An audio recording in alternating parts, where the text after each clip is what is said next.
नाज़ीज़ द्वारा शुरू किए गए कॉन्सेंट्रेशन कैंप्स में कैदियों को तरह तरह की यातनाएं दी जाती थी। इनमें जूइश लोगों और पॉलिटिकल प्रिजनर्स को रखा जाता था और इनसे हार्ड फिजिकल लेबर कराया जाता था। ये डिटेंशन सेंटर्स जर्मनी में 1933 में ही शुरू कर दिए गए थे। इनमें रोज सैकड़ों मौतों का होना बहुत ही आम बात थी। कॉन्सेंट्रेशन कैंप्स की तरह ही नाज़ीज़ ने डेथ कैंप्स भी शुरू किए थे, जिनका एकमात्र उद्देश्य कैदियों को मौत की सजा देना था। इस बुक के राइटर विक्टर ई फ्रैंकल एक साइकाइट्रिस्ट और न्यूरोलॉजिस्ट होते हैं जो कि वियना में काम करते हैं, लेकिन जूइश होने के कारण उनको और उनकी फैमिली को कॉन्सेंट्रेशन कैंप में डाल दिया जाता है। जिस समय उनकी पत्नी प्रेग्नेंट होती है, वहां उनको तरह तरह की सजाएं दी जाती हैं। विक्टर ई फ्रैंकल हमें बताते हैं कि आपकी लाइफ में कोई भी एक मीनिंग हो तो आप कठिन से कठिन यातनाएं भी खुशी खुशी काट सकते हैं। इस प्रभावशाली बुक में उन्होंने कॉन्सेंट्रेशन कैंप में अपने कठिन एक्सपीरियंस और वहां के प्रिजनर्स, उनके सुपरवाइजर और गार्ड्स की मेंटल स्टेट और वहां प्रतिदिन पैदा होने वाली हार्श कंडीशंस के बारे में हमें बताया है। कैदी वहां जिंदा रहने के लिए सब कुछ किया करते थे। उनके अंदर की फीलिंग्स और इमोशंस को मारने से लेकर चीजों को हंसी मजाक में टालने तक। वहां लोग टूटे हुए शीशे से शेविंग किया करते थे ताकि वो जवान दिख सकें और गैस चैम्बर में ना भेजे जाएं, क्योंकि जवान लोगों को वहां काम कराने के लिए कॉन्सेंट्रेशन कैंप में ही रखा जाता था। कॉन्सेंट्रेशन कैंप में जिंदा रहना इतना आसान नहीं था। कई लोग तो आत्महत्या कर लिया करते थे और कई लोग गार्ड्स द्वारा मार मार कर जान से मार दिए जाते थे।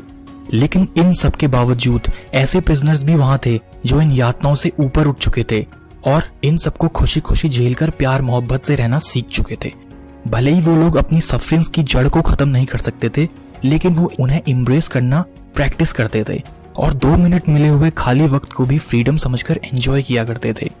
फ्रैंकल आगे लिखते हैं कि वो लोग जो अपनी जिंदगी में किसी पर्पस या मीनिंग को दिमाग में रखकर जीते हैं, वो इस प्रकार के किसी भी पेन को झेल सकते हैं। और वो मीनिंग्स जिन्होंने हमारे राइटर फ्रैंकल को जिंदा रखा, वो थी अपनी वाइफ को फिर से देखने की आशा और लोगोथेरेपी पर अपनी बुक को फिर से लिख पाने की उम्मीद, क्योंकि पहले लिखी गई बुक को नाज़ीज़ द्वारा जब्त कर लिया गया था। जिंदा रहने के लिए जरूरी है कि आपको पता हो कि आप किसी भी पल मर सकते हो और इस फैक्ट को आप एक्सेप्ट करें। प्रेजेंट में रहना सीखें, प्रेजेंट में जो चाहिए उस पर ध्यान देना और फ्यूचर के बारे में ना सोचना। इन चीजों ने कैदियों को जिंदा रखा। आजकल जिन चीजों को हम टेकन फॉर ग्रांटेड लेते हैं, जैसे खाना, कपड़े और नींद, उन कैदियों को बहुत मुश्किल से मिलते थे। अगर कोई कैदी मारा जाता तो दूसरा कैदी उसके जूते या कपड़े निकालकर रख लेता था। सर्वाइवल ही उनके लिए सबसे बड़ी चीज थी।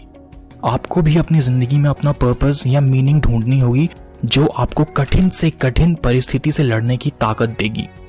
ये चीज आपको खुद ढूंढनी होगी, क्योंकि ये सबके जीवन में यूनिक होती है। अगर आप किसी चेस प्लेयर से पूछें कि बेस्ट मूव कौन सी है, तो वो आपको कोई जवाब नहीं देगा, क्योंकि ऐसी कोई चीज नहीं होती। ये चीज तो आपके डिसीजन और सिचुएशन पर निर्भर करती है। इसी बात पर लोगोथेरेपी टिकी हुई है, जिसके बारे में राइटर फ्रैंकल बार बार बात किया करते हैं कि हम जीने के लिए काफी उत्साहित रहते हैं अगर आप मीनिंगफुली या अर्थ को ध्यान में रखकर जिएं। आपके जीवन का कोई न कोई अर्थ जरूर होना चाहिए। इसी अर्थ के सहारे हमारे राइटर फ्रैंकल ने इतने साल नाज़ीज़ के कॉन्सेंट्रेशन कैंप में बिताने के बाद इतनी प्रभावशाली किताब लिख दी। तो हमारी समस्याएं क्या चीज है? लोगोथेरेपी बताती है कि आप अपने बाहरी परिस्थितियों को ना देखते हुए अपने अंदर देखें और उनके प्रति अपने एटीट्यूड को बदलें। जैसे मान लीजिए आप अपने घर में अच्छे से बोल लेते हो, लेकिन बाहर के लोगों के सामने आप बोलने से हकला जाते हो। आपको लगेगा कि बाहर के लोगों की गलती है, लेकिन आप अपने अंदर देखो तो आपको लगेगा कि आपका ही डर है जो ऐसा करा रहा है। फिर आप बोलिए खुल के बाहर के लोगों के सामने, कुछ दिनों में ही समस्या ठीक हो जाएगी।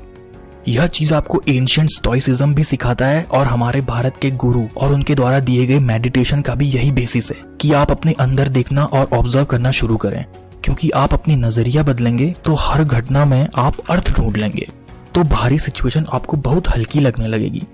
फ्रैंकल बुक के अंत में लिखते हैं कि इंसान ने ही गैस चैम्बर्स बनाए हैं और उनके अंदर प्रवेश करने वाला भी इंसान ही है। पर्पस और मीनिंग से इंसान ऐसे घिनौने काम कर सकता है और इन्हीं की मदद से वह सकारात्मक काम करने के लिए भी महारत हासिल कर सकता है।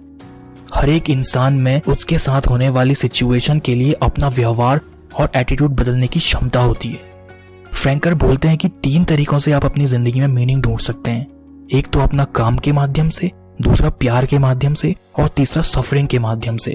3 साल तक उन्होंने अपनी सफरिंग और प्यार में ही मीनिंग ढूंढी कि कभी ना कभी वो अपनी वाइफ से मिलेंगे और अपनी लोगोथेरेपी पर बुक को पूरा करेंगे। इसी ने उन्हें इतनी सजाएं झेलने की शक्ति दी।